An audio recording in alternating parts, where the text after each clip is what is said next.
bosh-qosh bo'lib, o'zlari tashkil qilib, o'zlari mablag' hisobidan tashkil qilib berishyapti.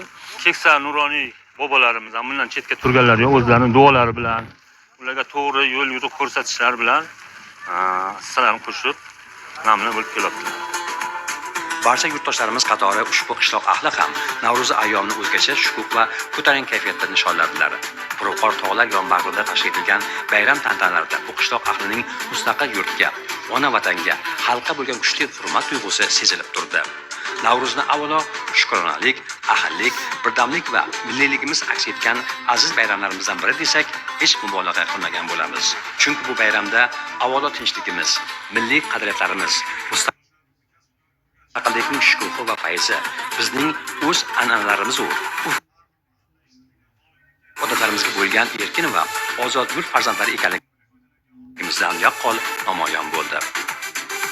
Toshqishloq qishlog'imizda bugungi kunda 1000 ga yaqin aholi istiqomat qiladi. Qishlog'imizda endi asosiy driver yo'nalishlari bu chorvachilik, bog'dorchilik, issiqxona yo'nalishida juda chiroyli ishlar tashkil qilingan. Qolaversa, mana shu yoshlarimizni kasb hunarga o'rgatish ishlari juda ham yaxshi yo'lga qo'yilgan. Mana hurmatli prezidentimiz tashabbuslari bilan har bir mahalla ishsizlikdan xoli hududga aylantirilyapti. Aholini tomorqasidan unumli foydalangan holda, kambag'allikni qisqartirgan holda o'sha aholini o'zini o'zi band qilib, aholi daromadlarini oshirishga juda ham katta e'tibor qaratganmiz. Hokim yordamchisi bilan birgalikda xonadonbay ishlash kesimida ishlarni yaxshi tashkil qilinganligi sababli bugunda mana bir shukronalik bayrami, bugun Navro'z bayrami, aholining kayfiyati juda ham a'lo. Toshqishloq qishlog'imizda mana shu so'nggi bir 2-3 yil ichida aytadigan bo'lsak, 3 kilometrga yaqin asfalt qildik. Xo'p, ikkita yangi transformator, 40 ga yaqin yog'och beton stolbalarni almashtirdik. Infratuzilma ancha yaxshilandi. Bundan aholimiz minnatdor. Boshqa qishloqlarimizda ham shunaqa obodonchiliklar bo'lyapti. Aholi bir yoqadan bosh chiqarib ishlagan joyda Alloh ham barakasini beradi deydi. Shunaqa, shu uchun yigitlarimiz hurmatini olib, shularning duosi bilan katta ishlarni tashkil qilyapti. Qaysi bir ishni boshlamasak, albatta yaxshi niyat bilan shuni oxiriga yetkazyapmiz. Yigitlarimizni hammasini kasbiga Alloh taolo baraka bersin, yurtimiz tinch bo'lsin. Mana shunday chiroyli bayramlar bizning yurtga yarashadi. Har yili mana bir tadbirkor homiy yigitlarimizdan 20 nafari mana shu bayramni to'liq o'zlari tashkil qilib beradi. Bu xalqimizga juda ham manzur. Shuning uchun bu an'anani biz davom ettiramiz. Yoshlarimiz ham bundan minnatdor. Mana otaxonlarimiz bir doim duoga qo'l ochib turibdilar. Yoshlarimiz haqqiga, yurtimiz haqqiga.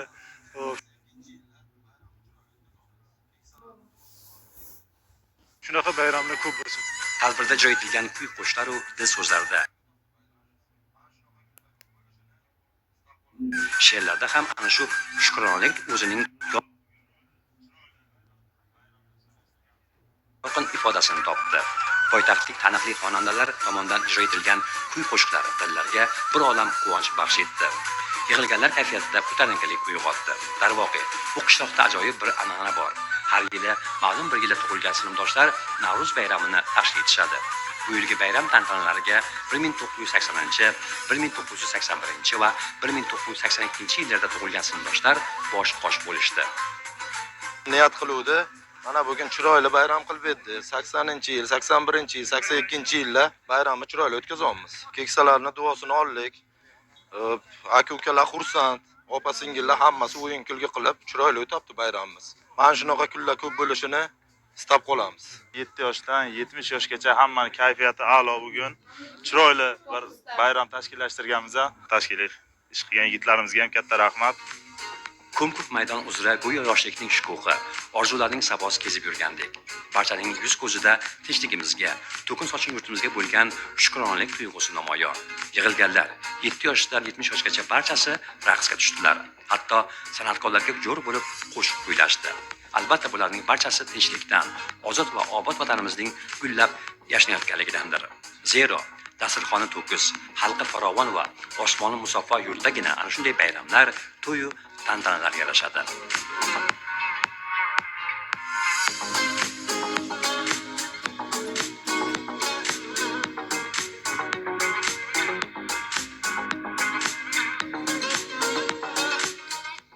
Mana bugun 80, 81, 82 yillik yigitlari Navruz qilib berayotgan ekan.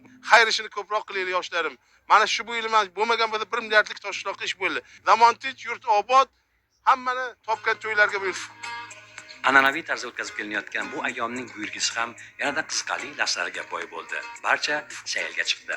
Yaxshida mehnatga hamdam deganlardek erta-indin bahoriy yumushlarga sho'ng'ib ketadigan bu odamlar bugun dildan yayrab, chinakamiga quvnashdi. San'atkorlarning dilrabo kuy va qo'shiqlari bayram fayzini yanada fayzyob etdi. Zotan qishloqning barcha sohalarida qo'lga kiritib kelayotgan natijalari mana shunday bayramlarni nishonlashga arzigulikdir. Qishloq ahli, araday ahil shunday quvonchli kunlarda ham, tashvishli damlarda ham bir-biriga yelkadosh. Navro'zni nishonlash uchun gurroz bo'lib sayrga chiqqan bu yil umumxalq hashariga ham mana shunday faollik bilan ishtirok etib keladi. Shuning uchun ham qishloqning fayzi bo'lakcha. Navro'z sayllari o'ziga xos quvonchlar tajassumi. Ayniqsa bolajonlarning zavq-shavqi chek-chegara bilmaydi.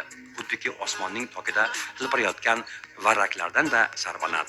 Hamma bir-biriga jon so'z, jon fido. Barchaning tilida bir ezgu tilak. Yurtimiz tinch bo'lsin.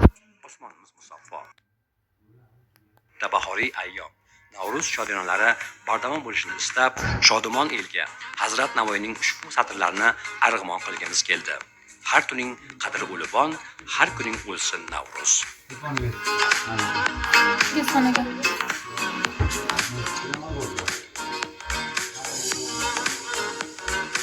Madam